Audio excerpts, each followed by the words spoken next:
எங்களை கடத்தின குரூப் நீங்க தானா? டேய், என்னடா? அவர் எம்எல்ஏடா. தெரியுமேடா. அவர் என்னடா பண்ணி வச்சிருக்கீங்க? ஒருத்த வீடு போய் சேர மாட்டேங்க. என்ன மிரட்டியா? யாரா நீ? டேய், நிறுத்துக்கடா. டேய் சக்கர, இவன் கூட என்னடா பிரச்சனை?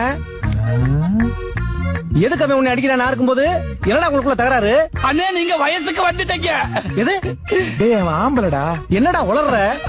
அண்ணே, உங்களுக்கு ஆக்சிடென்ட் ஆகி நீங்க ஆஸ்பத்திரிக்கு போய் ஆஸ்பத்திரியில இருந்து கோமாக்கு போய் கோமால இருந்து 10 வயசுக்கு போய் இப்ப பழைய நிலைமைக்கு திரும்பி வந்துட்டீங்க. எப்ப பூதம் மாமா டிஸ்சார்ஜ் ஆயிட்டாரா? இந்த உலகத்தை விட்டு டிஸ்சார்ஜ் ஆகி 1 மாசம் ஆச்சு. செத்து போயிட்டாரா? அண்ணே, எவன் செத்த நமக்கண்ணா? நான் அணுவா செத்துக்கிட்டு இருக்கேன். முதல்ல வந்து அந்த புஷ்பா மெட்ரோ முடிச்சு விடுனே. வானே. புஷ்பா மெட்ரோ இன்னும் முடியலையா? ஆமாண்ணே. அட என்னப்பா சொல்ற?